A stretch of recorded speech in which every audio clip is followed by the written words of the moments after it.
دەچینە سەر بڕگە و بابەتەکانی دیکەی بەرنامەی پەیامی ڕۆژی ئەمڕۆشمان کە دەچینە لای ڕاپۆرتێک هاوکارم ڕێناز ئەرسەلان لە دەربەندی ڕانیەوە ئامادەی کردووە کە یەکێک لە ئارایشگەکانی شاری ڕانیە ئێستا لەناو بەلەمێک لەناو دەربەندی ڕانیە سەرقاڵی سەرچاکردنی خەڵکە بە تەنها بەهۆی یانی شتێکی جیاواز ئەنجام بدات یاخۆ وەکو شتێکی تەرفیعی با پێکەوە بینەری و ڕاپۆرتە بین.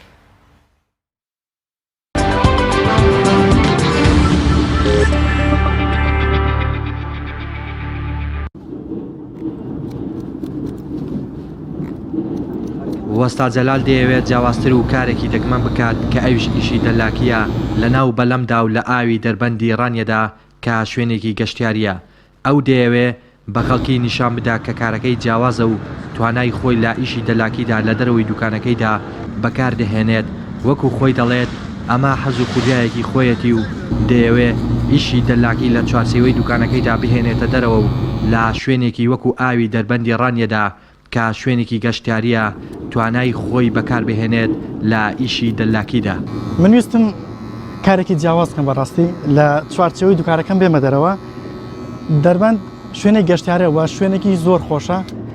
حەزم کرد سەرچاکردنێک لێرە بیکەم بە ستایلێکی تر و بە دیکۆرێکی تر و هەم بۆ خۆم و هەم بۆ مشتریەکەم حەز دەکا بەڕاستی. زۆر کەس حەز دەکا لە شوێنێکی کراوەدا سەر چاپ بکە بە تایبەتی شوێنێکی وەکو دەربەندی ڕانیە کە شوێنێکی گەشتیاریە و خەڵکێکی زۆر ڕووی تێدەکا. لەناو ئەودا زەحمەتترە لەوەی کە لە دوکاندا چاکی کەیت، بەڵام بە هەماکەدا من هەر پێی دڵخۆشم حەزێکم پێی هەیە کە بەو کارە بیکەم ئەگەرچی لە زۆر ڕۆوە لەوێ ئەرکم قورستر بێ کە لەناو ئەودا ئەو کارە ئەنجام دەم. لای من گرنگ نییە بەڕاستی کە ئەگەرچی قورسیش بێ، گرنگ ئەوەیە کە کارێکی جوان بکەم، گرنگ ئەوەیە کە هاوڵاتێکی ئەو شارە دڵخۆش بکەم. ژمارەیەک لە هاوڕێکانی و مشتریەکانی هاتوون تاوەکو لەو شوێنە گەشتیاریە وەستا جەلال ئیشی دەلاکیان بۆ بکات. بە وتەی خۆیان زۆر حەز بەوە دەکەن کە لە شوێنێکی گەشتیاری وەکو ناو بەلەم و لە ناو ئاودا کاری دەلاکیان بۆ بکرێت و حەز بە ئاسوودەیی زیاتر دەکەن. لە خزمەتام گیانەکەم دوایەوە برادرانە بەسەر چاو بۆ دەکەم. ئەوە هەوڵەتێکی ترە داوام لێ دەکات کە سەری بۆ چاو بکەم. منیش پێم گوت دوایەوە برادرانە بۆ دەکەم لە خزمەتدامن. ویدی هەر کەسێکی تر داوام لێ بکەم من لە خزمەتدام و خواستێکی زۆر هەیە کە هاوڵاتەن حەز دەکەن لە ناو بەلەم لە ناو ئاودا سەر چاپ بکەن. چونکە وەکو گوتم ئێرە شوێنێکی گەشتیاریە.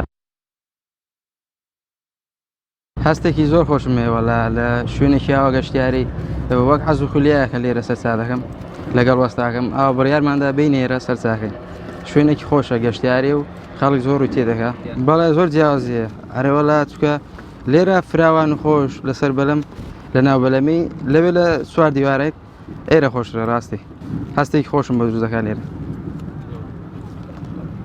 مەردی سەلامەتی تێدایەوە بەلەمە ئەودا کێشەمان یار چکە ئەزمان لێ زیاتر لێرە سەرچاو بکەین پێداویستی مەلەوانی تێدایە و کێشەمان نیە. لە هەرێمی کوردستاندا زۆرن ئەو گەنجانەی کە خاوەن بەهرە و توانای باشن و دەیانەوێت لە ڕێگەی جیاوازەوە توانە و بەهرەکانیان پیشان بدەن، بەڵام بە وتەی هاوڵاتیان و گەنجان حکوومەت وەک پێویست پشتگیریان ناکات.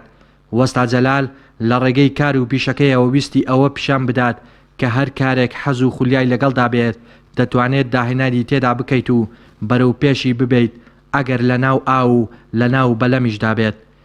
لە کۆتاییدا وەک پێشینان وتویانە ئێمەش ڕیش و سەری خۆماندایە بەردەستی وەستا جەلال لە ناو بەلەمدا.